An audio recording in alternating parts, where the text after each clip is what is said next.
सृष्टौ या सर्गरूपा जगदवन्विधौ पालिनी या च रौद्री संहारे चापि यस्या जगदिदमखिलं क्रीडनं या पराख्या पश्यन्ति मध्यमाथो तदनु भगवती वैखरीवर्णरूपा सा स्मद्वाचं प्रसन्नाः विधिहरिगिरिसा आराधितालङ्करोतु। ऐसा है कि जब हमने सप्तशती की प्रथम या द्वितीय कक्षा आप लोगों की संपादित कर दी थी, तो 2-3 वीडियोस उसके बने थे और वो वीडियो फेसबुक के माध्यम से और यूट्यूब के माध्यम से प्रकाशित भी किया गया था।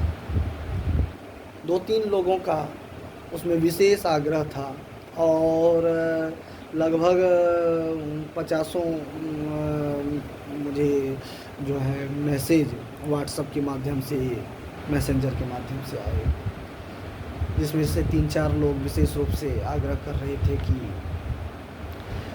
सप्तशती के रहस्य की,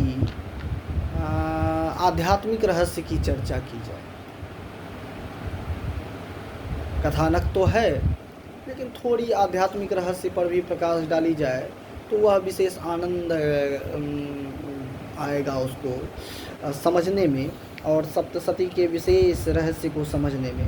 बहुत पहले हमने एक पुस्तक पढ़ा था, सप्तशती तत्व विमर्श और समन्वय।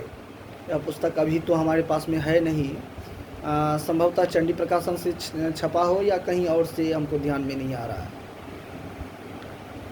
श्यामानंद नाथ जी दरभंगा राजवंश से उनका जो है प्रादुर्भाव हुआ है। उन्होंने इस ग्रंथ की रचना की थी और चंडी प्रकाशन से वह छपा था संभवतः। उसमें सप्तशती के रहस्य पर बड़ी सुंदर व्याख्या की गई थी। उसी आधार पर कुछ अपना जोड़ते हुए और हम सप्तशती पर कुछ चर्चा करते हैं। आध्यात्मिक चर्चा का अर्थ यह कदापि नहीं हो जाता है कि उसका जो कथानक है उसका ऐतिहासिक प्रमाण नहीं है, यह कदापि नहीं। उसकी ऐतिहासिकता तो अखंड है, लाखों वर्षों पुरानी ऐतिहासिकता है, उसमें कोई दो राय नहीं। यहाँ वर्तमान युग के परिप्रेक्ष्य में चर्चा करते हैं आध्यात्मिकता पर।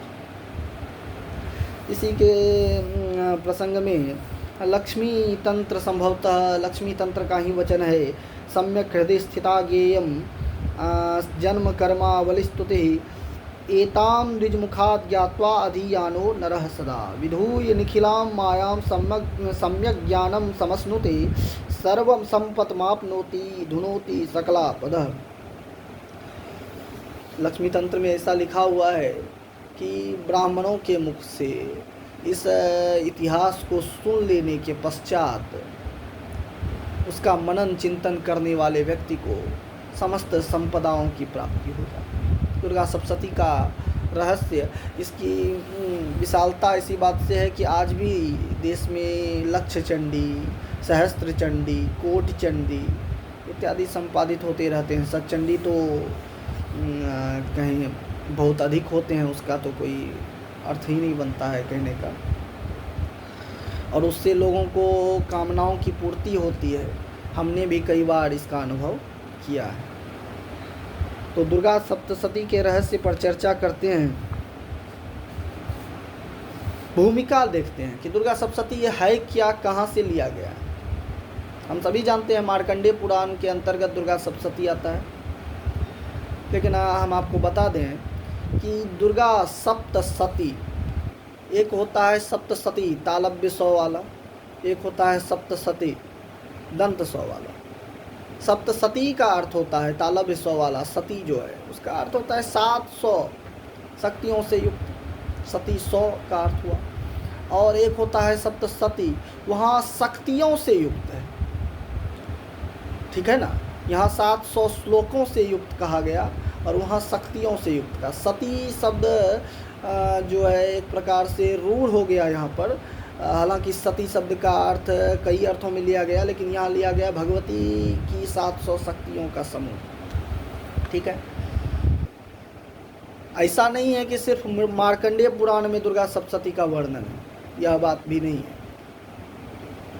दुर्गा सप्तशती में जो कथा है वो कथा कौन सी है? मधुकैटभ वध का प्रसंग है और महिषासुर के वध का प्रसंग है, शुंभ निशुंभ के वध का प्रसंग है। ये 3 चरित्र कहे जाते हैं सप्तशती के। और वो 3 चरित्र जो है महाकाली के अवतार, महालक्ष्मी के अवतार और महासरस्वती के अवतार की व्याख्या करते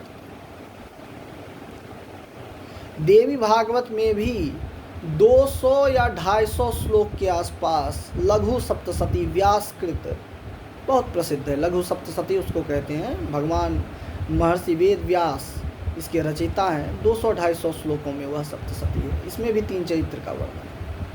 रुद्र यामल तंत्र में शिव प्रोक्त रुद्र चंडी का वर्णन है, वहाँ भी इन चरित्रों का वर्णन है। थोड़ा तांत्रिक प्रक्रिया से वहाँ वर्णन है, लेकिन वहाँ भी वर्णन है। तो सप्तशती केवल मार्कंडेय पुराण के अंतर्गत है ऐसा भी नहीं है। दूसरी बात, सप्तशती मार्कंडेय पुराण के अंतर्गत जो आती है, जहाँ पर 14 मनवंतर की कथा है, उसमें जो स्वारोचिष मनवंतर, सावर्णी मनवंतर इत्यादि की कथा का प्रचलन आता है। सावर्णी मनवंतर की कथा के प्रसंग में भगवती के महात्म्य का वर्णन मार्कंडेय पुराण में यहाँ 3 चरित्रों का वर्णन किया गया है। ये अधिक प्रसिद्ध है। ये 700 श्लोक अधिक प्रसिद्ध हैं। ये अधिक प्रभावकारी हैं। अनुष्ठानों में इसी का प्रयोग होता है। मूलतः 700 श्लोक नहीं है, 500 के आसपास श्लोक हैं। और उवाच इत्यादि को लगा करके, ऋषि उवाच, देवी उवाच इत्यादि, मार्कंडेय उवाच इत्यादि को लगा करके 700 की संख्या पूरी करते हैं। यह भी समझने वाला विषय है कि किसी भी ग्रंथ में उवाच को श्लोकों की संख्या नहीं दी गई, केवल दुर्गा सप्तशती में उवाच को श्लोकों की संख्या दी गई। 700 श्लोक जो कहे जाते हैं दुर्गा सप्तशती के, वस्तुतः 700 मंत्र कहे जाते हैं। श्लोक तो 500 के आसपास है, 700 मंत्र कहे जाते हैं।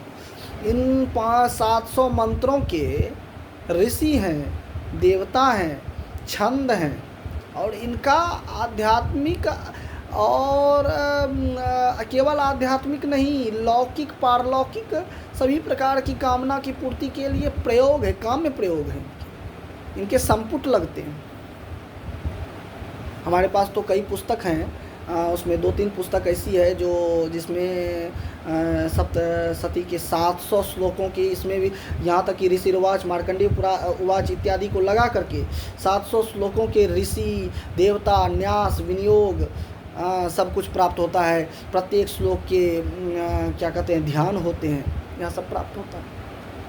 तो 700 प्रयोग हो गए। कहीं लिखा है कि दुर्गा सप्तशती के 700 मंत्र, 700 प्रयोग हैं और उन 700 प्रयोगों से समस्त प्रकार के जीवन के कामनाओं, जो भी कामना हम कल्पना कर सकते हैं, उन समस्त कामनाओं की पूर्ति होती है। आधिदैविक, आधि भौतिक, आध्यात्मिक समस्त तापों का समन होता है। ठीक है। मूलतः चर्चा करते हैं मार्कंडेय पुराण के अंतर्गत आने वाले दुर्गा सप्तशती, उसका रहस्य देखते हैं, उसका कथानक देखते हैं। दुर्गा सप्तशती मार्कंडेय पुराण के अंतर्गत जो है सावर्णी मनवंतर की कथा में यह प्राप्त होता है। इसको देवी महात्म्य भी कहते हैं। मार्कंडेय पुराण क्या है? जैमिनी ऋषि को 5 परमहंसों के द्वारा प्रदान किया जाने वाला एक ज्ञान ही मार्कंडेय पुराण है। जैमिनी ऋषि महर्षि भगवान वेदव्यास के शिष्य थे और उन्होंने पूर्व मीमांसा की रचना की थी। आपको पता हो कि नहीं, जैमिनी ऋषि ने भी एक महाभारत ग्रंथ की रचना की थी, जिसका केवल आश्वमेधिक पर्व वर्तमान में प्राप्त होता है, बाकी सब विलुप्त हो गया है। बहुत अद्भुत ग्रंथ है जैमिनी ऋषि कृत आश्वमेधिक पर्व। मूल महाभारत जो वेद व्यास कृत है उससे कहीं अलग है और बहुत कुछ उसमें छिपा हुआ है क्या। उन जैमिनी ऋषि ने पूर्व मीमांसा की रचना की और बाद में यह ऐसी कथा आती है कि उन्होंने पूर्व मीमांसा का वर्णन अपने गुरु भगवान वेद व्यास के समक्ष किया। उन्होंने पूर्व मीमांसा क्या है? कर्मवाद है, कर्म की महत्ता को ख्यापित करता है और उसी का अंतर्भाव तिरोभाव उत्तर मीमांसा में हो जाता है, जिसको कि हम और आप वेदांत के नाम से जानते हैं, जिसकी रचना भगवान महर्षि वेद व्यास ने की थी। पूर्व मीमांसा के पश्चात उन्होंने इसकी रचना की थी। वो जैमिनी जब व्यथित हो गए तो वे गए महर्षि मार्कंडेय के पास। उन्होंने महर्षि मार्कंडेय से कहा कि हे ऋषिवर, मुझे वह ज्ञान प्रदान कीजिए जो मुझे माया से पार करने में सहायता प्रदान करे। मैं माया से बद्ध हूँ। दुर्गा सप्तशती के प्रथम अध्याय में ही चर्चा है, ज्ञानियों के भी चित्त को हरण कर देने वाली, ज्ञानियों को भी मोहित कर देने की शक्ति रखने वाली वो भगवती महामाया है। वो ज्ञानियों को भी मोहित कर देती हैं। ऐसा नहीं कि केवल अज्ञानियों को मोहित करती हैं, ज्ञानियों को भी मोहित कर देती हैं। तो महर्षि मार्कंडेय जैमिनी ऋषि से यह चरित्र किस प्रकार से कहते हैं, तो एक रहस्य आता है कि उन्होंने परमहंसों के पास जैमिनी ऋषि को भेज दिया और उनसे कहा कि आप वहीं से जाकर के यह कथा सुनिए। मार्कंडेय का अर्थ होता है मृत्यु को जीतने वाला, मृकंडु का पुत्र। मृकंडु के पुत्र थे। अष्ट चिरंजीवियों में उनका वर्णन आता है। अष्ट चिरंजीवियों में थे, मृत्युंजयी कहा जाता है मार्कंडेय, ठीक है ना। मृकंडु मृत्यु को जीतने वाले। और मृत्यु को कौन जीत सकता है? जिन्होंने सप्त चक्रों का भेदन कर लिया वह ही मृत्यु को जीत सकता है। सप्त चक्रों का भेदन करके फिर जो है आकाश चक्र में प्रवेश कर जाने वाला व्यक्ति मृत्यु को जीत लेता है, जो आकाश चक्र में प्रवेश कर जाता। आकाश चक्र क्या है? प्राण ऊर्जा, प्राण शक्ति या महाप्राण उसको कहते हैं। और भगवती दुर्गा महाप्राण है। भगवती दुर्गा अग्नि स्वरूपा है। अग्नि क्या है? प्राण है, महाप्राण। हाँ, और प्राण ऊर्जा तक जो पहुंच जाए वो मृत्यु को जीत लेता है। जात वेद से सुनवाम सोमम मराति यतो निदहाति वेद सनः परखदति दुर्गान विश्वानावेव सिंधुम दुरितात्यग्नि। जात वेद से सुनवाम। भगवती दुर्गा को जात वेदा भी कहा गया है ना। जात वेद अग्नि का एक नाम है। तो जो व्यक्ति मृत्यु को जीतना चाहता हो वह सप्त चक्रों का भेदन करे।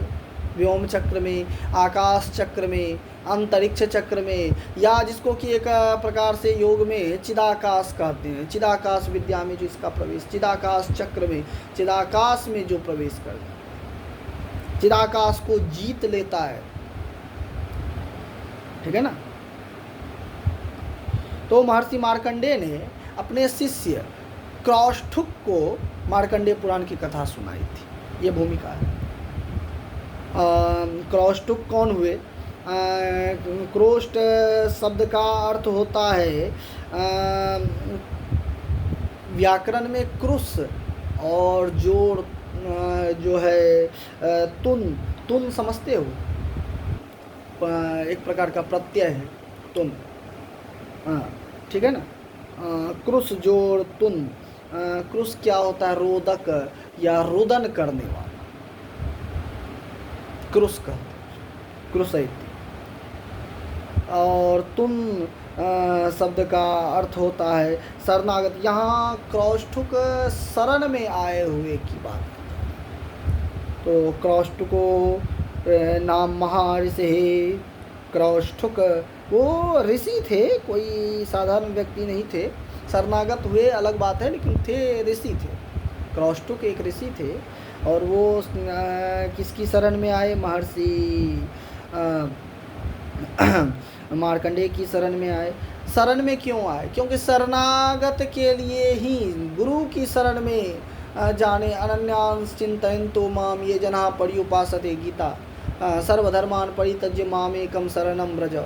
हाँ, अहम त्वा सर्व पापेभ्यो मोक्षयिष्यामि मा शुचः। या भगवान कहते हैं कि उन ऋषियों की शरण में जाओ, गीता में उन ब्रह्मज्ञानियों की शरण में जाओ, वो तुम्हें जो है उनकी सेवा करो, विधिवत सेवा करो और उनसे प्रश्न करो, वह तुम्हें आध्यात्म विद्या ब्रह्म विद्या प्रदान करें। हाँ, तो अनन्यांश चिंतयन्तो माम, अनन्य होकर के चिंतन। यहाँ भगवान की चिंतन की बात नहीं, हम संकेत कर रहे हैं गुरु के शरणागत होने की बात। तो अनन्य शरणागति प्राप्त कर ली और शरणागत होकर के किस मार्कंडेय ऋषि के पास में चले आए।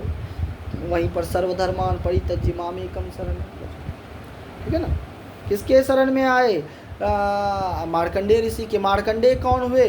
मृत्युंजय ऋषि हुए। हमने कहा मृत्यु को जीतने वाला मार्कंडेय। कौन शरण में आया? क्रोष्टुक शरण में आया। क्रोष्टक भी कहीं कहीं नाम है पद्म पुराण इत्यादि, या कहीं पर संकेत हमने पढ़ा था क्रोष्टक नाम भी आता है। क्रोष्टुक मुख्य रूप से नाम है। क्रोष्टुक की शरण में आ गए। क्रोष्टुक आ गए शरण में मार्कंडेय ऋषि के। क्रोष्टुक का अर्थ होता है रुदन करने वाला या रोता हुआ शरणागत होने वाला। मार्कंडेय ऋषि से प्रश्न करते हैं और क्रोष्टुक को ही संपूर्ण मार्कंडेय पुराण मार्कंडेय ऋषि सुनाते हैं। यहाँ जैमिनी जो पंच परमहंसों के पास जा रहे हैं, वो मार्कंडेय पुराण की पूर्व भूमिका या पूर्व कथा हो जाने के पश्चात की बात है। मूल रूप से मार्कंडेय पुराण की कथा जैमिनी को नहीं, क्रोष्टुक को सुनाई गई थी और बाद में जैमिनी ये भूमिका बनती है कि जैमिनी जो है वो उन्होंने कथा सुनी। सावर्णिः सूर्यतनयो यो मनु कथ्यते अष्टमः निशामय तदुत्पत्तिं विस्तराद गदतो। निशामय तदुत्पत्तिम। निशामय, निशामय किमर्थम? निशामय का क्या अर्थ हुआ?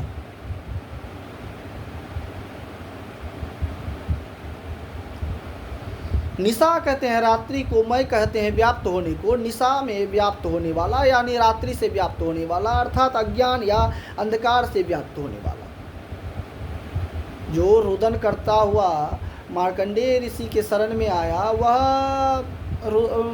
अंधकार से व्याप्त है, अज्ञान से व्याप्त है, ज्ञान की कामना से आया है। इसीलिए कहा निशामय तदुत्पत्तिम। हे निशामय, मैं उनकी उत्पत्ति की कथा आपसे कहता हूँ। तदुत्पत्तिम, तद उत्पत्तिम, किसकी उत्पत्ति की कथा? तो सावर्णी ही सूर्य तनयो यो, सावर्णी के उत्पत्ति की कथा कहता हूँ। कौन सावर्णी?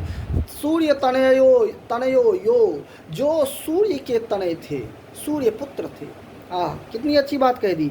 सूर्य तनयो यो सावर्णी, उसकी कथा हम आपसे कह रहे हैं। हाँ, ठीक है ना? सावर्णी ही सूर्य तनयो यो। यहाँ सूर्य के कितने नाम हैं? सविता, सूर्य और रवि, 3 नाम दिए। ठीक है ना? सावर्णी सूर्य तनयो यो मनु कथ्यते अष्टमः निशामय तदुत्पत्तिं विस्तराद गदतो मम महामायान भावेन यथा मन्वन्तरादिपः स बहु महाभाग सावर्णिस्तनयो रवे स्वारोचिसेन्तरे पूर्वं चैत्रवंश समुद्भव इत्यादि वहाँ से कथा शुरू होती है। सावर्णी सूर्य तनयो यो मनु कथ्यते अष्टमः निशामय तदुत्पत्तिं विस्तराद गदतो मम। वहाँ विस्तार पूर्वक हमसे अष्टम मनु के उत्पत्ति की कथा सुनिए। मनु कथ्यते अष्टम सावर्णी सूर्य तनयो यो। हाँ, ठीक है ना? यहाँ सूर्य शब्द के कितने अर्थ हो सकते हैं, इसकी भी व्याख्या की गई है। क्या कहते हैं, भाष्यकारों ने, दुर्गा सप्तशती के जो भाष्यकार हैं उन्होंने किया है। सूर्य को कहते हैं ऊर्जा, प्राण शक्ति या अहंकार शक्ति, मानत्वात् सूर्य, ऐसा लिखा। फिर लिखते हैं सविता शब्द का अर्थ, सृजन करने वाला, सृजनत्वात् इति सविता। हाँ, फिर लिखते हैं रवि का अर्थ रवत्वात्। रव, रव शब्द का अर्थ क्या होता है? रव, रवत्वात्। हाँ, रव शब्द का अर्थ होता है ध्वनि।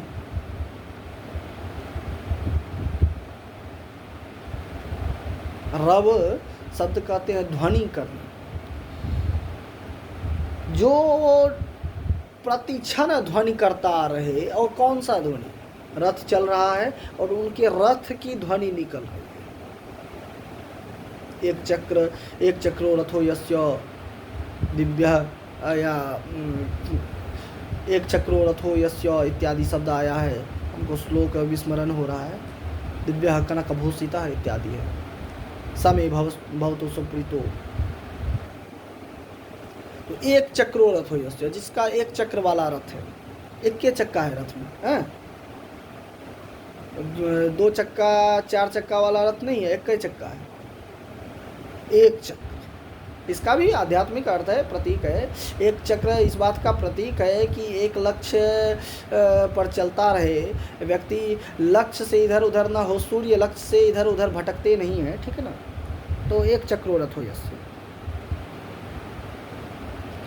सूर्य शब्द का अर्थ मानत्वात् हो गया, जो अहंकार का नाश कर दे, या अहंकारी हो, या शत्रु का नाश कर दे, उसको भी सूर्य कहते हैं,